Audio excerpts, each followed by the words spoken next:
우리가 자주 사용하는 표현 가운데 모순이라는 말이 있습니다. 아마 그 유래를 다들 잘 아실 것입니다. 중국 춘추 전국시대 한 무기상이 표현한 말이라 그러죠. 창을 들고서 이 창은 어떤 방패든지 뚫을 수 있습니다. 잠시 후에 방패를 들고서 이 방패는 어떤 창이든지 다 막을 수 있습니다. 한 상황에서 두 가지 명제가 동시에 양립할 수 없는 것,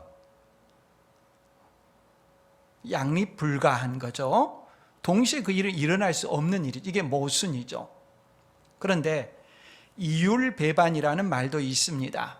이율배반이라는 것은 역시 동일한 상황에서 두 가지의 법칙이 두 가지의 법칙이 배반하지만 서로 간에 조화롭지 않지만 서로 간에 배반되는 것 같지만 양립이 가능한 것입니다. 모순은 양립이 불가하지만 이율배반은 양립이 가능한 것이 이율배반입니다.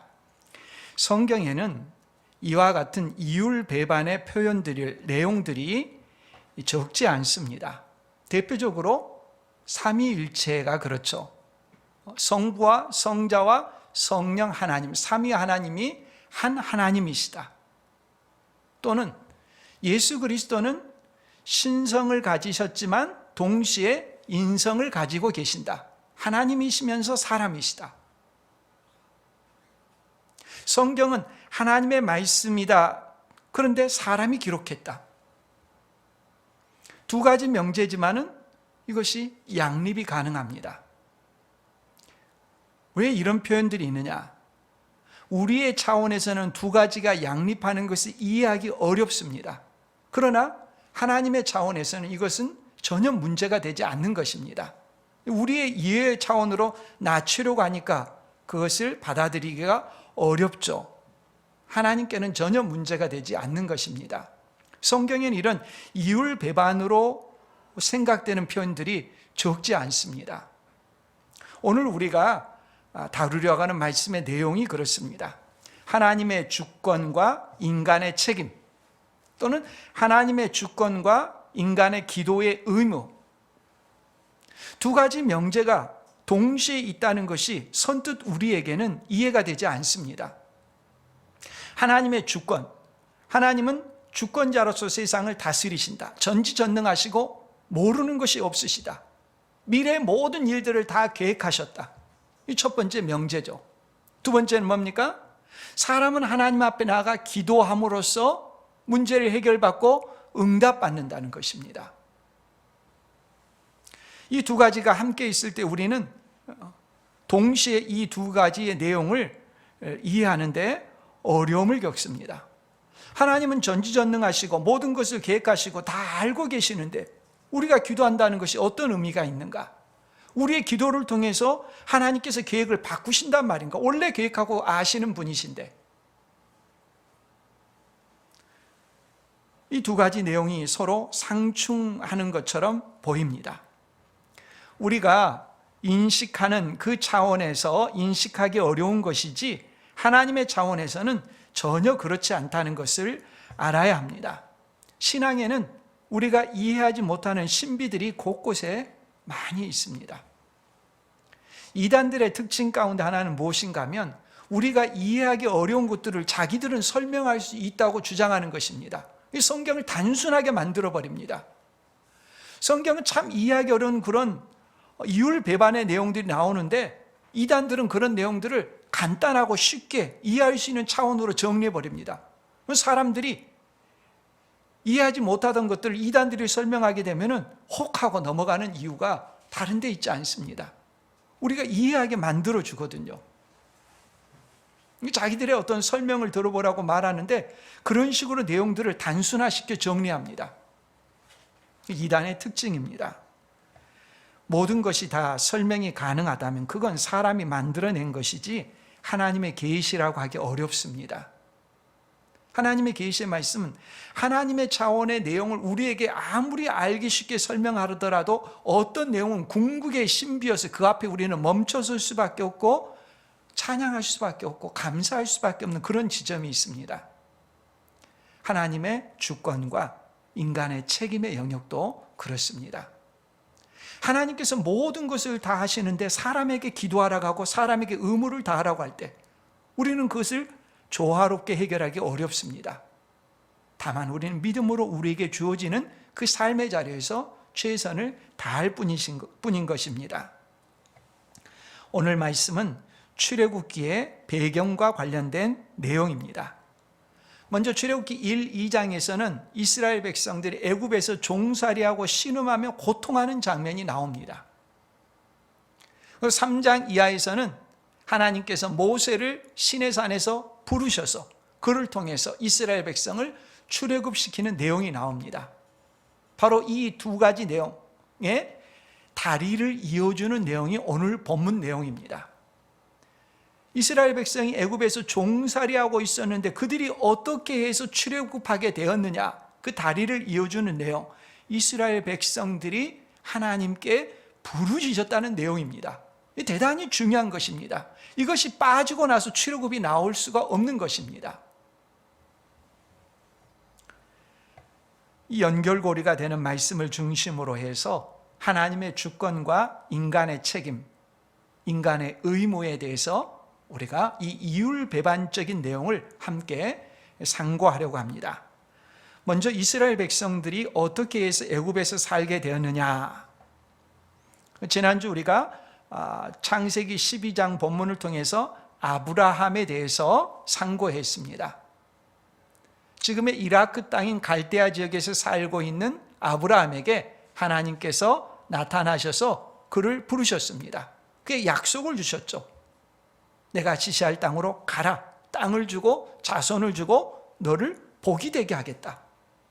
그 약속을 붙잡고 아브라함이 가나안 땅에 도착했습니다. 도착했더니 무주공산인 것이 아니라 이미 세력을 형성한 사람들이 살아가고 있었습니다. 그 땅을 차지하려면 힘으로 차지하기에는 불가능했습니다.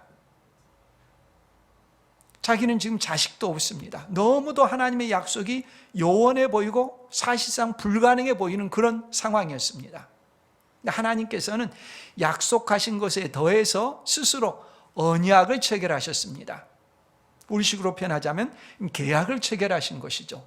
계약에 체결한 내용이 창세기 15장에 나옵니다. 그 중에 이런 말씀이 나옵니다. 창세기 15장 13절 이하 내용입니다. 여호와께서 아브라함에게 이르시되 너는 반드시 알라. 내 자손이 이방에서 객이 되어 그들을 섬기겠고 그들은 400년 동안 내 자손을 괴롭히리니 그들이 섬기는 나라를 내가 징벌할지며 그 후에 내 자손이 큰 재물을 이끌고 나오리라. 너는 장수하다가 평안히 조상에게로 돌아가 장사될 것이요 내 자손은 4대 만에 이 땅으로 돌아오리니 이는 아모리 족속의 죄악이 아직 가득 차지 아니함이니라 하시더니, 아브라함과 언약을 체결한 내용 가운데 두 가지 내용을 우리가 이 시간 특별히 살펴봐야겠는데요. 이방에서 객이 되어 섬길 것이다. 그 이방은 바로 이집트를 가리키죠. 아브라함을 부르시고 언약하실 때 이미 이런 일이 있을 것이라는 것을 하나님께서는 아브라함에게 알려주셨습니다. 애굽에서 400년 동안 고통스러운 시간을 보낼 것이라는 말씀입니다. 아브라함에게 주셨던 약속은 그 아들 이삭에게 반복되어지고 또 그 아들 야곱에게 반복되어지고, 야곱이 그 12아들과 함께 이집트로 가게 되었죠. 그러면 우리가 또다시 질문을 할 것입니다. 왜 하나님께서는 아브라함에게 가나안 땅을 주시겠다고 하셨으면 가나안 땅에 살면서 그 세력이 형성되고 커가고 그렇게 할 것이지 가나안 땅에 머물러 있지 않고 애굽으로 이주를 시켰는가 하는 것입니다. 그것은 우리가 아브라함과 맺은 언약에 있어서 주목하라고 한 두 번째 내용입니다. 바로 이는 아모리 족속의 죄악이 아직 가득 차지 아니함이라는 것 때문입니다. 아모리 족속은 가나안 원주민을 가리킵니다. 아직은 가나안 원주민들의 죄악이 아주 심판을 받고 그 땅에서 멸절될 만큼 그런 정도에 이르지 않아서 그 땅을 너에게 줄 수 없고, 그들이 심판받을 때가 되면은 너희들을 동원해서 그 땅에 있는 주민들을 심판하겠다, 그 말씀이죠. 문제는 무엇인가 하면 이스라엘 백성들이 가나안 땅에 계속 살게 되면은 심판받을 그 사람들과 동화되고 그들과 똑같은 심판받을 상황에 처할 그런 염려가 있다는 것입니다.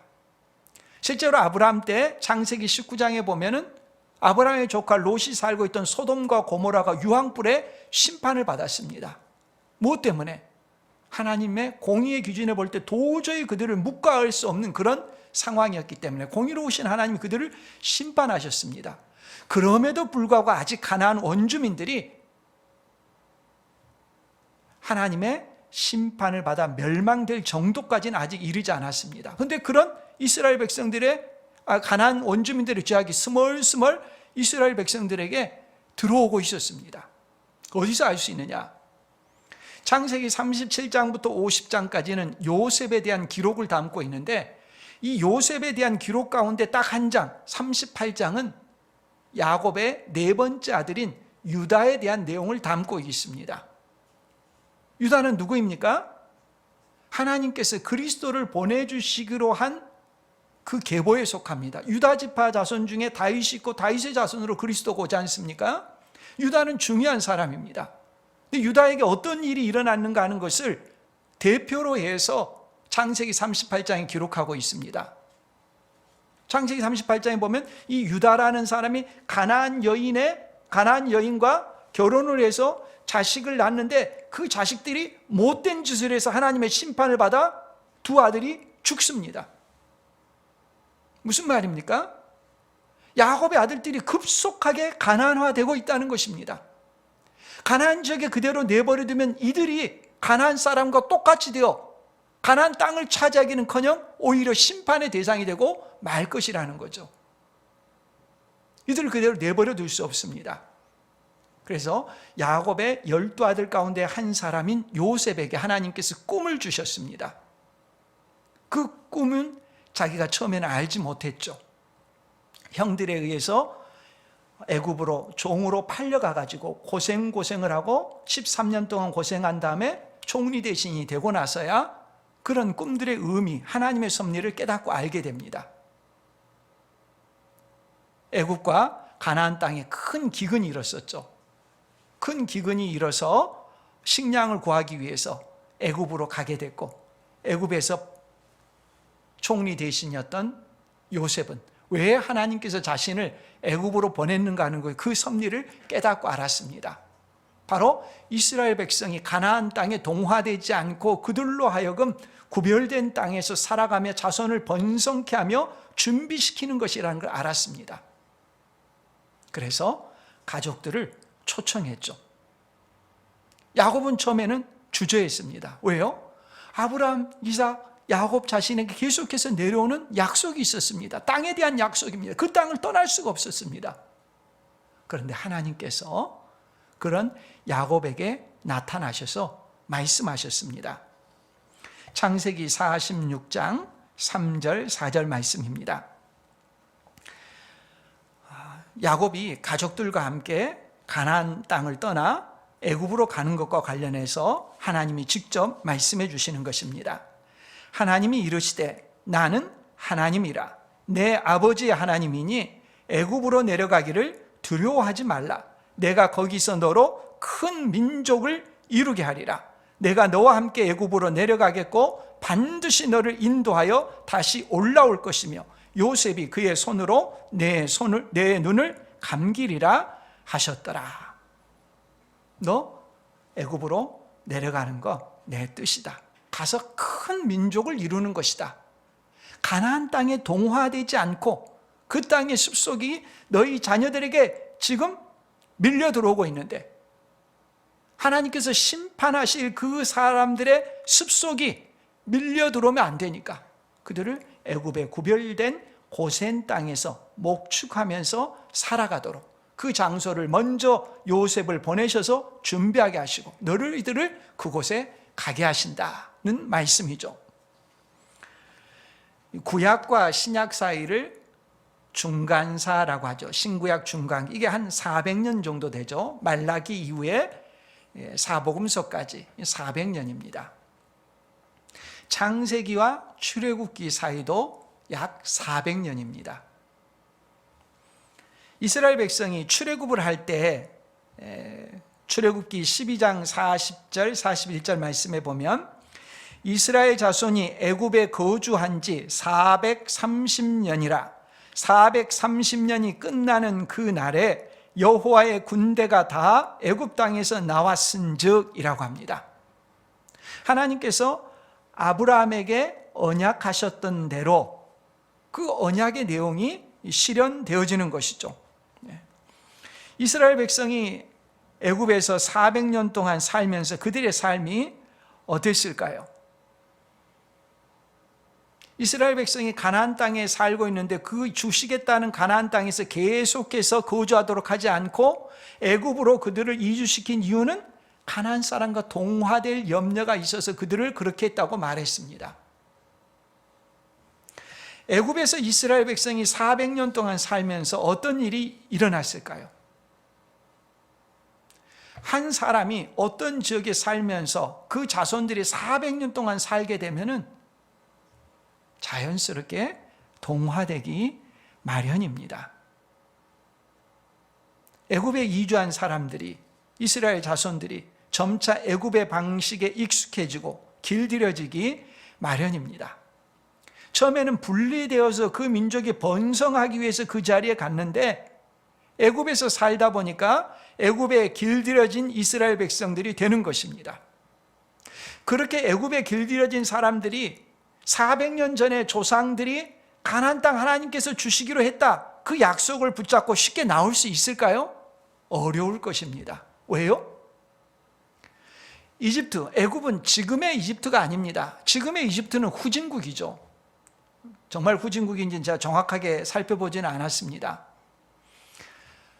분명히 그 사람들은 어렵고 힘들게 지금 살아갑니다. 그런데 당신은 그렇지 않습니다. 세계 4대 문명의 발상지지 않습니까? 당신은 가장 앞선 나라가 이집트였습니다. 지금 이집트가 관광업으로 살아가지 않습니까? 그 관광업의 토대를 이룬 것이 그때 당시 만든 문명들, 문물들이지 않습니까? 세계 최고의 문명지를 놔두고 이스라엘 백성이 가나안 땅으로 간다. 쉽지 않은 것이죠. 이거 역류하는 거지 않습니까? 이스라엘 백성들이 애굽에 가서 400년을 살다 보면 애굽에 길들여지는 것입니다. 그렇게 애굽에 길들여져 있는 백성들이 애굽을 떠나 하나님께서 약속하신 대로 가나안 땅에 가도록, 가나안 땅을 향해서 마음이 향하도록 할 수 있는 그 방법은 뭘까요? 이 중요한 것입니다. 하나님께서는 일하실 때, 어떤 일을 우리에게 시킬 때 우리의 몸만 움직이게 하는 방식으로 하지 않습니다. 마음은 전혀 원하지 않는데 우리 몸뚱아리를 움직여서 어떤 일을 섬긴다, 하나님 받아들여 주지 않습니다.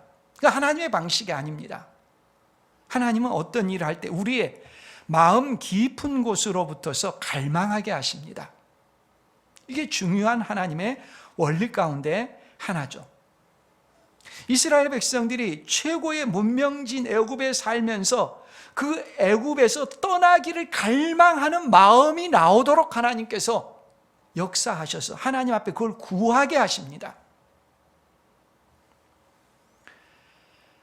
마음으로부터서 지금 살고 있는 애굽이 우리에게 최상의 장소가 아닙니다. 하나님께서 약속하신 그곳으로 우리가 가기를 원합니다. 스스로가 동의하고 스스로가 의지해서 의지를 가지고 말하도록 하나님께서 이끌어 가십니다. 그런 경우를 창세기 야곱의 경우에서 찾아볼 수 있죠. 야곱이 형 에사와 갈등의 관계가 있고 나서 삼촌 라반의 집으로 밧단 아람으로 갔습니다. 밧단 아람에 가가지고 20년 동안 아내를 위해서 7년 14년을 일하고 품삯을 위해서 또 6년을 일하고 20년을 일했습니다. 밧단 아람은 하나님께서 주시겠다는 약속의 땅 가나안이 아닙니다. 메소포타미아입니다. 하나님께서 주시겠다는 약속의 땅을 아브라함의 후손인 야곱이 바단 아람에서 계속 머물면 되겠습니까? 안 되죠. 고향 땅으로 돌아가야죠. 비록 형 에서의 갈등이 있지만 그 갈등의 관계가 영구화되지 않고 문제가 해결되고 가나안 땅을 차지하고 그 땅을 갈망하도록 만들어야 됩니다. 하나님의 방법은 무엇이었습니까? 삼촌 라반과 갈등이 일어나게 하는 것입니다. 더 이상 그 지역에 있을 수 없게 뒤집어 엎어버리는 것입니다. 처음에는 자기 집이 힘들어서 바단 아람으로 갔지만 그 바단 아람은 그에게 새의 둥지가 아니었습니다. 가시방석이 되게 만드셔서 다시 가나안 땅을 향해 가게 하셨습니다. 이게 하나님의 방법입니다. 주변의 환경을 통해서 있을 수 없게 만드시는 것이죠. 이스라엘도 동일한 방식으로 다루십니다. 하나님께서 애굽에 있는 이스라엘 백성들을 휘저으셨습니다. 애굽에 안주하려는 그 마음, 당대 세계의 최강대국이고 강력한 나라고, 다른 나라는 치안의 문제라든지 먹고 사는 문제라든지 그런 것이 훨씬 더 열악하기 때문에 다른 나라로 가는 것이 두려워하는 그런 보장된 나라에 있는 그 사람들의 마음을 하나님께서 뒤흔들어 주기 시작했습니다. 그 뒤흔드는 방법이 뭡니까? 요셉을 알지 못하는 왕을 세워서 이스라엘 백성을 학대하도록 허용하시는 것입니다. 과거 요셉은 지혜로운 사람이어서 흉년의 때를 잘 대비해서 애굽 사람들이 어려움에 처하지 않도록 나라를 든든하게 잘 다스렸습니다. 그것을 애굽 사람들이 잘 알고 있었는데 400년이나 지나다 보니까 요셉이 누군지 알지 못하는 새로운 왕조가 들어섰습니다. 새로운 왕조가 들어서 보니까 자기들과 전혀 다른 종족인 히브리 민족, 이스라엘 민족들이 갈수록 번성해진 그 상황을 보면서 이대로 두다가는 이 사람들이 세력을 형성해서 이 땅을 차지하겠다, 안 되겠다 하는 생각이 드는 것이죠.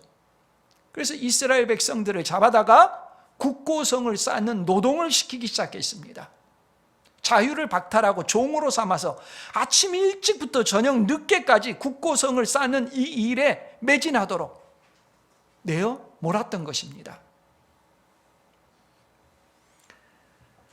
이스라엘 백성은 몸이 지치고 노곤하고 쓰러지도록 일을 했습니다. 성을 쌓았습니다. 그렇게 성을 쌓게 되면 그 성이 자기 것이 됩니까? 전혀 그렇지 않습니다. 현대적으로 표현하면 이런 것일 것입니다. 직장에 가서 열심히 일을 합니다. 하루 종일 일합니다. 그리고 열심히 그렇게 하루 종일 일하고 한 달을 일하고 월급을 받는데 자기 생활비로 다 사용되고도 자기 수중에는 거의 없습니다. 오히려 빚을 져갑니다. 그럴 때 어떤 생각이 들겠습니까? 집은 많이 있는데 나는 열심히 일하는데 왜 이렇게 내 살아가는 모습은 누추하고 초라하냐? 가게 상품들은 많이 있는데 방송을 틀기만 하면 먹는 것에 대한 이야기들이 곳곳에서 나오고 있는데 나는 왜 가게 들어가면 살 것들이 너무도 없냐? 나는 왜 계속 배고프냐? 사람들은 여기저기 갔다 왔다고 하면서 여행 상품들, 여행에 대한 기록들을 여기저기 남겨두고 있는데 나는 어디 갈 곳이 없이 매일처럼 반복되는 직장과 일들을 계속해야 하고 있느냐? 이 사람들의 마음속에 있는 어떤 그런 현대적인 표현의 방식이 될 것입니다.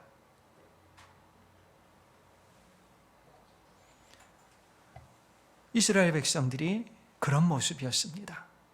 아침 일찍부터 저녁 늦게까지 채찍질 당하면서 부지런히 수고하고 일하고 있는데 그들의 삶은 생존에 간신히 생존하는 그런 수준만 미치고 있고 수고해서 일한 결신들은 자기하고 아무 상관이 없습니다. 근데 거기서 그치지 않습니다. 애굽의 바로는 역사에 남을 잔인한 법령을 공포했습니다. 이스라엘 백성들이 자식을 낳을 때 남자아이면 죽이고 여자아이면 살리라는 것입니다. 민족 말살 정책이었죠. 그런 가운데 태어난 사람이 모세였습니다. 어머니의 용기로 모세는 살아났고 바로의 딸에게 발견되어 양자가 되었고 그렇게 양육을 받았습니다. 모세는 이집트의 공주 양자였지만 그 정체성은 이스라엘 백성이었죠. 그래서 모세가 장성한 다음에 40세가 되어서 항상 그 마음속에서는 애굽의 교육을 받았음에도 동족 이스라엘 향하는 마음이 있었습니다. 40세가 되어서 이제 자기 동족을 구하고자 하는 그런 마음으로 나섰습니다. 자기가 동족을 위해서 일하면 그것이 마중물이 되어가지고 억압받는 동족들이 들고 일어서기를 아마 바랐을 것입니다. 그러나 모세의 활동은 단 하루에 그치고 말았습니다. 살인을 한 내용이 발각되었기 때문입니다. 이스라엘 백성들은 모세와 함께 일어서서 무장 폭동을 일으킬 만한 용기도 없을 만큼 철저히 노예의 삶에 길들여져 있었습니다. 위기에 처한 모세는 미디안 광야로 도망을 했습니다. 모세가 미디안에서 도망자로 살면서 가정을 꾸렸습니다. 40년의 시간이 흘렀습니다. 모세가 미디안 광야에서 40년 동안 지내는 동안 있었던 일이 무엇이냐, 그걸 압축한 내용이 오늘 우리가 읽은 내용입니다. 23절 말씀, 여러 해 후에 애굽 왕은 죽었고 이스라엘 자손은 고된 노동으로 말미암아 탄식하며 부르짖으니 그 고된 노동으로 말미암아 부르짖는 소리가 하나님께 상달된지라. 이스라엘 백성들이 애굽에서 세계 최첨단 문명의 발상지고 살아가는 삶의 자리에서 부르짖고 있었습니다. 이스라엘 백성들의 마음이 애굽으로부터 떠나기 시작한 것입니다. 하나님께서는 이스라엘이 전혀 준비도 되지 않았는데 강제로 그들을 출애굽시키는 방식이 아닙니다. 하나님은 사람의 의지를 억누르고 억압하고 무시하는 그런 방식을 사용하지 않습니다. 이스라엘 백성들이 원하게 하십니다. 부르짖게 하십니다. 애굽에서 떠나고 싶습니다. 부르짖게 만드시는 것입니다. 둥지를 흔드시는 것입니다. 그렇게 그들을 준비시키고 있죠. 24절 이하입니다. 하나님이 그들의 고통 소리를 들으시고 하나님이 아브라함과 이삭과 야곱에게 세운 그의 언약을 기억하사 하나님이 이스라엘 자손을 돌보셨고 하나님이 그들을 기억하셨더라. 이스라엘 백성들이 부르짖자 하나님께서 그 고통 소리를 들으셨다고 합니다. 아브라함과 이삭과 야곱에게 세운 그의 언약을 기억하사. 그때면 하나님은 전혀 몰랐는데 이스라엘 백성들이 부르짖으니까 그때서야 아차 싶어가지고 기억했단 말입니까? 전혀 그렇지 않습니다. 네. 알고 계셨습니다. 근데 이 말은 무엇입니까? 우리식으로 표현한 거죠. 하나님께서는 이스라엘 백성들이 마음을 담아서 간절히 기도하도록 기다리고 계셨던 것입니다. 우리가 기억해야 되는 대단히 중요한 사실입니다. 하나님은 우리의 기도를 들으십니다. 들으시는데 형식적으로 듣지 않습니다. 우리가 마음을 담아 기도하는가 하는 것을 보고 계십니다. 그때까지 기다리고 계시는 것입니다. 하나님은 언약을 기억하시는 분입니다. 언약은 뭡니까? 하나님께서 우리의 체결한 약속 아닙니까? 맹세한 것 아닙니까? 하나님은 자기 말을 부인할 수 없는 분이지 않습니까? 우리가 하나님의 말씀을 기억하고 이 약속을 지켜주십시오라고 하나님 앞에 나아갔을 때 하나님은 그 약속을 반드시 지키시는 분이라는 말씀입니다. 손원평이라는 작가가 있는데 그 사람이 쓴 아몬드라는 제목의 소설이 있습니다. 일종의 성장 소설인데요. 아몬드라는 건 먹는 아몬드도 되겠지만 뇌의 일부에 편도체를 편도체라는 부분이 있습니다. 이 편도체는 사람의 감정과 관련된 영역을 관장하고 있다고 합니다. 이 편도체 모양이 아몬드처럼 생겼다고 해서 아몬드라는 소설인데요. 제목의 소설인데 이 편도체가 감정과 관련된 영역으로서 이 책의 주인공은 이 편도체에 문제가 있어서 타인의 감정에 공감하지를 못합니다. 무감각합니다. 감정 표현 불능증입니다. 어떤 이야기를 들으면은 그 이야기를 듣고 분노해야 되는데 편도체 이상이 있는 사람들은 분노하지 못합니다. 어떤 이야기를 들을 때 슬퍼해야 되는데 전혀 슬퍼하지 않습니다. 주변 사람들이 볼 때는 괴물이죠. 고통을 알지 못하고 아픔을 알지 못하는 이상한 사람이죠. 공감하지 못하는 것, 편도체 이상으로 공감 능력이 떨어지는 사람들 있다는 것을 책을 통해서 알고 제가 이런 사람들이 있구나 하는 것을 깨달았습니다. 근데 정도의 차이는 있지만 어떤 사람도 다른 사람의 그런 상태에 대해서 완전히 공감할 수 있는 사람은 없습니다. 편도체 이상으로 전혀 무감각한 사람도 있는가 하면 공감 능력이 탁월하다고 하더라도 다른 사람이 직접 경험하는 수준만큼은 경험하지 못하는 것입니다. 그게 사람의 한계죠. 하나님은 어떤 분이실까요? 하나님은 우리보다 우리 자신을 완전하게 아시는 분입니다. 이게 중요합니다.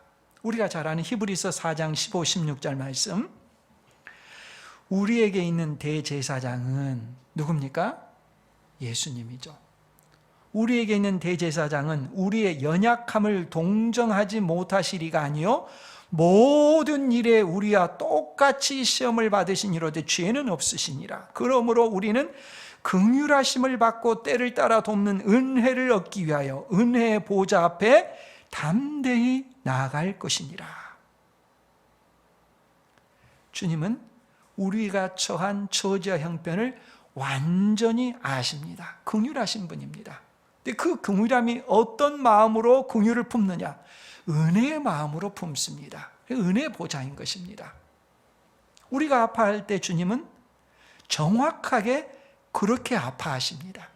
이 공감 능력이 하나님께 없었다면 하나님이 사람이 되셔서 십자가에 달려 죽으시는 일은 불가능한 것이죠. 공감 능력이 없다면 예수님께 와서 질병을 치유해달라고 부르짖는 사람들의 외침을 야, 나 피곤하다, 이제 더 이상 그만 나한테 와라, 이렇게 말하면서 물리치지 않죠. 공감 능력이기 때문에 그들의 아픔을 안고 아무리 피곤하더라도 그들을 돌보시고 치유하시고 회복시켜 주시죠. 우리가 기도의 자리에 나가야 하는 이유가 무엇입니까?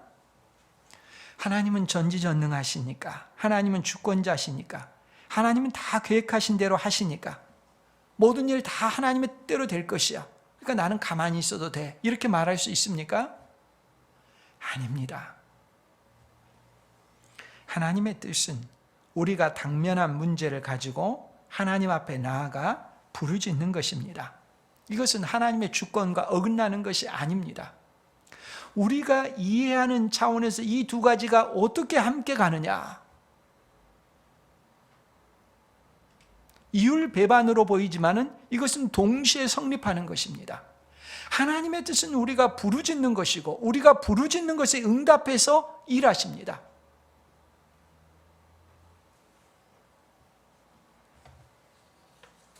(24절) (25절을) 보면 하나님이 주어로 해서 네 문장이 나옵니다. 처음 세 가지는 주어, 목적어, 동사, 한글 성경을 하면 그런 구조로 되어 있습니다. 첫 번째, 하나님이 그들의 고통 소리를 들으시고, hear, 들으시고. 둘째, 하나님이 아브라함과 이삭과 야곱에게 세운 그의 언약을 기억하사, remember 하시고. 셋째, 하나님이 이스라엘 자손을 돌보셨다고 되어 있는데 원어에는 보셨고 씨입니다. 네 번째는 하나님이 기억하셨더라 이 말입니다. 한글 성경은 그들을 이라고 하는 목적어를 집어넣는데 원어에는 그들이 없습니다. 기억하셨다라는 말은 의역입니다. 원어대로 하면 아셨다입니다. 그 유명한 아셨다, know입니다. 성경에서 아셨다는 말은 아주 친밀한 관계, 부부의 관계를 가리키는 표현이죠. 얼굴과 얼굴이 대면하고 그 사람의 속 안에 있는 마음들을 속속들이 다 아는 거, 이거 안다는 표현이죠. 앞에 세 가지는 목적어가 있어요. 들으셨고, 기억하셨고, 보셨습니다. 목적어가 다 있어요. 이스라엘 백성들. 네 번째는 그들을 아셨다고 하는데, 하나님이 아셨다고 하는데 뭘 아셨다는 거냐? 목적어로 등장한 것에 대해서 우리가 관심을 기울이게 합니다. 그 목적어가 뭘까요? 한글 성경 그들이라고 하니까 부르짖는 이스라엘 백성들만을 생각하기 쉽습니다. 하나님이 그들을 아셨다. 하나님이 아셨다. 하나님이 뭘 아셨을까요? 그 아시는 목적어에 해당하는 내용이 바로 3장에 나오는 내용입니다. 3장에 누가 나옵니까? 모세가 나옵니다. 모세가 누구입니까? 동족 이스라엘을 구원시키고자 40세에 달려들었다가 살인하고 도망자로 미디안 땅에서 외롭게 나그네로 40년 동안 양을 치며 살아가는 이 외로운 사람. 이제는 인생이 아무런 의미도 없다고 생각되고 정리하면서 젊은 날의 회한과 아픔을 가지고 인생을 정리하는 그 외롭고 쓸쓸한 양과 같이 살아가며 양과 의사소통하며 그 외롭게 힘들고 살아가고 있는 그 모세를 하나님께서 아셨다는 것입니다. 그 친밀한 관계의 표현을 사용하고 있습니다.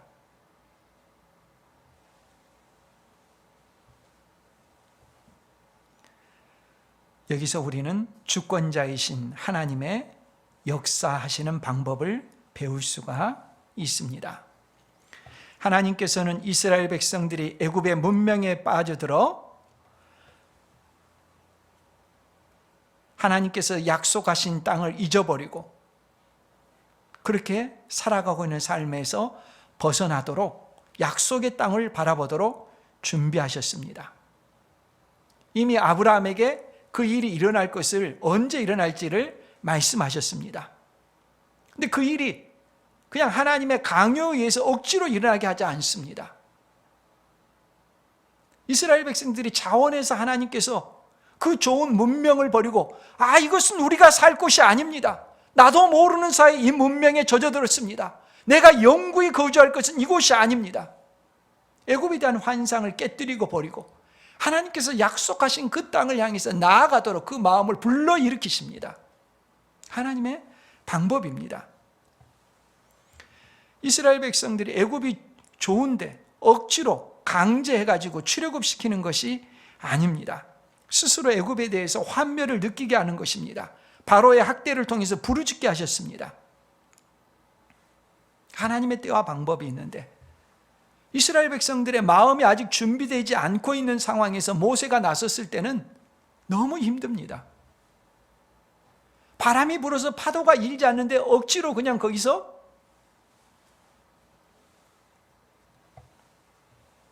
서핑을 즐기러 가는 모습과 같죠. 바위 위에서 서핑을 즐기려는 그런 모습과 다를 바가 없습니다. 하나님의 때가 아닌데 사람들의 마음이 준비되지 않았는데 밀면은 오히려 화를 냅니다. 모세가 처음에 도전했을 때가 그랬습니다. 40년이 지나면서 이스라엘 백성이 강제 노역으로 너무도 힘들고 인권이 유린당하고 자식들마저 그냥 강제로 살해당하는 그런 상황을 겪으면서 애굽에 대해서 치를 떠는 것입니다. 세상 문명이라는 것이 오히려 사람들로 하여금 자기들이 가지고 있는 기득권만 보장을 하고 다른 사람들의 인권을 유린당하고 노예처럼 살아가는 그 사회에 대해서 환멸을 느끼고 하나님이 다스리는 그 나라에 대한 소망을 품게 만드셨던 것입니다. 그럼 마음을 다해서 부르짖고 기도하게 하셨습니다. 그렇게 부르짖고 기도할 때 과거의 그 꿈을 잃어버리고 낙심하고 상실한 채 외롭게 양을 치고 있었던 그 모세를 아셨고 그를 부르셔서 그 사명을 감당하게 하는 것입니다. 모든 것이 다 맞아 떨어져 가는 것이죠. 우리의 차원에서는 이해가 안 돼서 상충되는 것 같았지만은 전혀 그렇지 않습니다. 하나님의 경륜과 계획이라는 것은 정말 잘 짜맞춰져 가지고 이 모든 내용들이 하나로 하나님의 경륜과 뜻 안에서 이루어져 가는 것이죠. 하나님의 때가 언제입니까?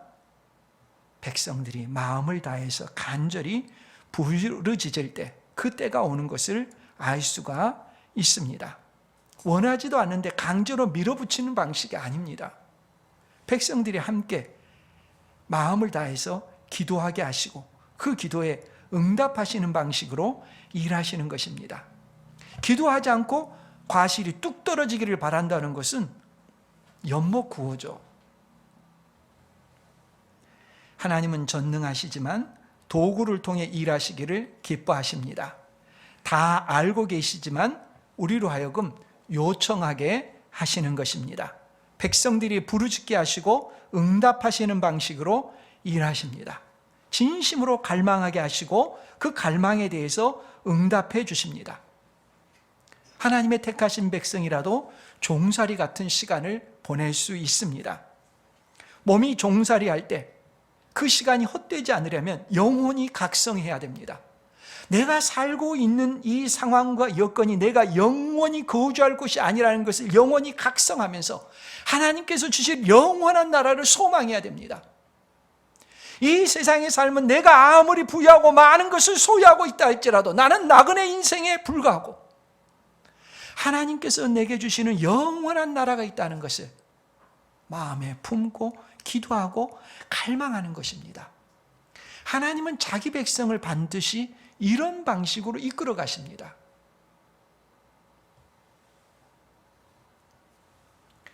자기 힘만으로 인생의 난관을 해결하는 것은 모세가 40세에 했던 일, 계란으로 바위치기와 같은 것입니다. 그러나 하나님의 때에 일하는 것은 백성들이 부르짖고 하나님께서 응답하셔서 일할 때는 모세의 손에 들린 보잘것없는 그 지팡이 하나가 홍해바다를 가르고 반석을 쳐서 물이 나오게 하고 이스라엘 백성들을 이끌어내는 위대한 도구가 되는 것입니다.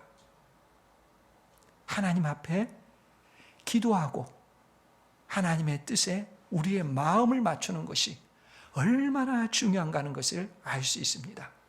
오늘 말씀 제목은 본문에서 나온 것입니다. 부르짖으니 상달된지라. 부르짖어야 합니다. 마음의 소원을 품게 하시고 부르짖게 하시는 하나님께서 응답하심으로 영광 받으십니다. 부르짖고 상달되는 우리 모두가 될 수 있기를 바랍니다.